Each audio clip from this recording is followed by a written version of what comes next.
Hey y'all, Texas Beekeeper here. So today I'm going to show y'all a battery powered bucket bee vacuum that I made. And I'll go over some of the pros and the cons of this design. And hopefully just give someone that wants a slightly more affordable option to have a battery powered bee vacuum capability. Just some ideas that they could build their own. So first off, this is the Ryobi. They just came out with this a couple months ago. It's a bucket vacuum, 5-gallon bucket. It fits any standard bucket. And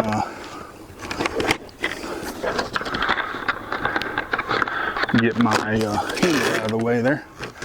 So first off, you can, when you put the handle in the upright position, it'll snap into these clips there so that you can carry it by the handle if you like. Fold that down and the lid just snaps off. So it's just a standard bucket vacuum, but without the cord. So this is powered by the Ryobi 18-volt series batteries. You can get this vacuum for $120 with battery and charger, or $60 I think without battery and charger. So if you've already got the batteries, or what I wish I'd have thought of sooner, they make those adapters that you can plug in other batteries. And so I've got a lot of DeWalt and Porter cable batteries. So I bought each of those adapters that I can plug in, and that should get me, I don't have them yet, they're coming tomorrow I think, but that should get me countless charges that I can do with this. Con, you got to lug it around with you. But anyway, so let's get into the design. As I said, it's the Ryobi bucket vacuum, new. You can get it from Home Depot, and it just snaps on. And so what I've got the shoulder straps that y'all have seen on like the Everything Bee vacuum. So the shoulder straps just strap onto that top bucket. And then another thing that I put is these, mine is a 2-bucket design. And so I've got these like cooler latches that just kind of reinforce that bottom bucket, keep it from sliding off. And this one I put in between, put it in between just to keep it from getting in the way. But three latches is what I've got on there, and then this top part will slide off. Okay, so this is all the top part is a bucket that's cut, right? And it's cut just to slide right over this bottom bucket. Once you have that, you just latch these. These aren't really to pull it down or anything. It's just to keep it from sliding down. So these cooler latches can be purchased from Amazon. But once you unhook those and you separate your 2 buckets, and I'll just set this one off to the side right here. Then you've got your bottom bucket. Now this, what I like is it's completely contained. Once you fill this with bees, and I need a new nut for the back side of this, but I've got that coming as well, and that'll tighten that down. But once you fill this with bees, I've got some vent holes here for the bees to breathe, and a screw-on lid. So your bees will go in there. When you're done vacuuming, you'll have your hose attached here, and while you're vacuuming, that gate will be up. When you're done vacuuming, you just slide that gate down, pull your hose if you want, and now your bucket is ready to go. Bees in hand. If you got 2 of these, put this off to the side, hook your second bucket up, and you're ready. This is completely closed.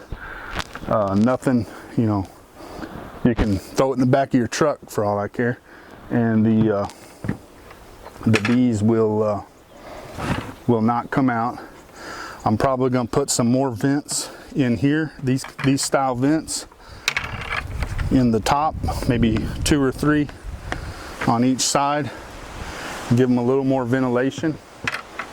And then another plan, I'm going to probably put just a 1.5 inch ball valve, and that'll be my with a screen on it, and that'll be my restrictor to restrict the airflow or increase it.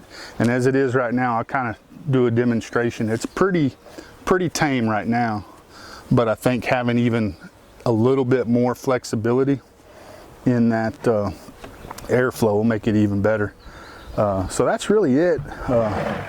There's the bottom box. Like I said, when you're wanting to vacuum, you just slide that up, take your vacuum, and of course you'll want the exhaust air pointing away from you, so I always put that in line with the gate valve, and it just slides right on.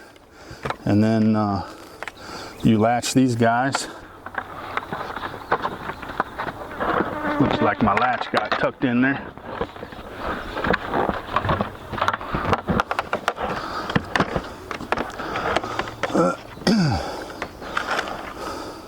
So you slide that on, latch your latches, and then you can put your bottom strap on just to help reinforce it.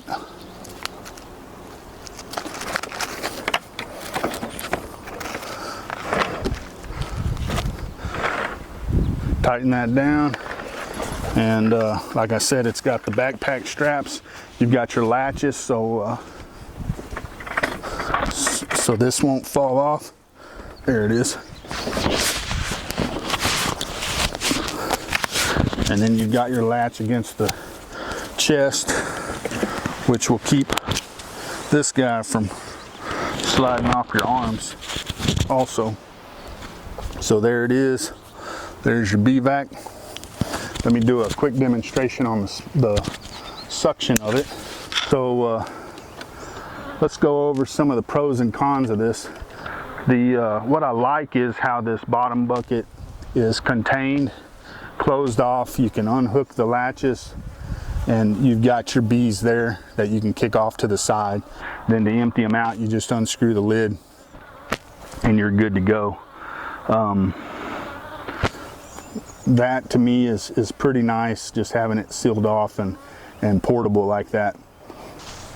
Okay, I think I forgot to hit record on that last video, so if graphics look different, that's why I was inside watching the video and realized it didn't record any of that last part, so I'm redoing it. But basically, I think where it left off was I was talking about cons, and I think the biggest con is going to be the battery life.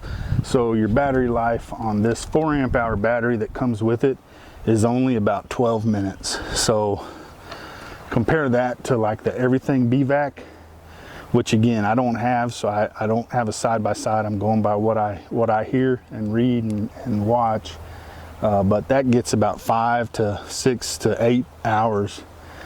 So no comparison there. You know, if you're doing this full time, doing, you know, daily cutouts, then this probably is not going to be the option for you.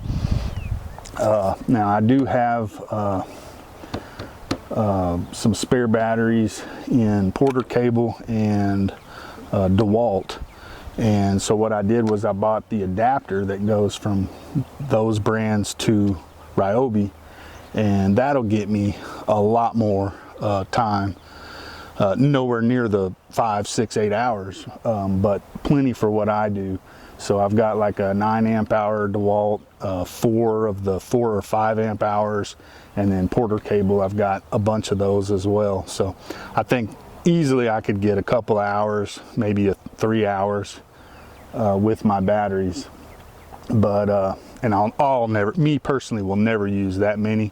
I don't do cutouts. I do you know, a swarm here or there that's on a tree or in a water meter or something like that. But so for me, this is perfect, and that's what I'm hoping this video will help anybody that kind of just wants to have the capability to do a swarm capture here or there. Hopefully this will help you. But that's it. So that's all I got for now, folks. I hope this helps somebody that wants a battery powered Bee Vac, but just isn't quite serious enough to spend the money on the Everything Bee Vac. And I do want to say, from what I've seen of the Everything Bee Vac, it's a good system. And definitely, if you're doing cutouts daily, that's definitely going to be your better option, I think, because of the batteries. This is the limiting factor, I think, on this one. So that's all I got for now. Thank y'all for watching. If y'all have any comments, leave them down below. Thank you.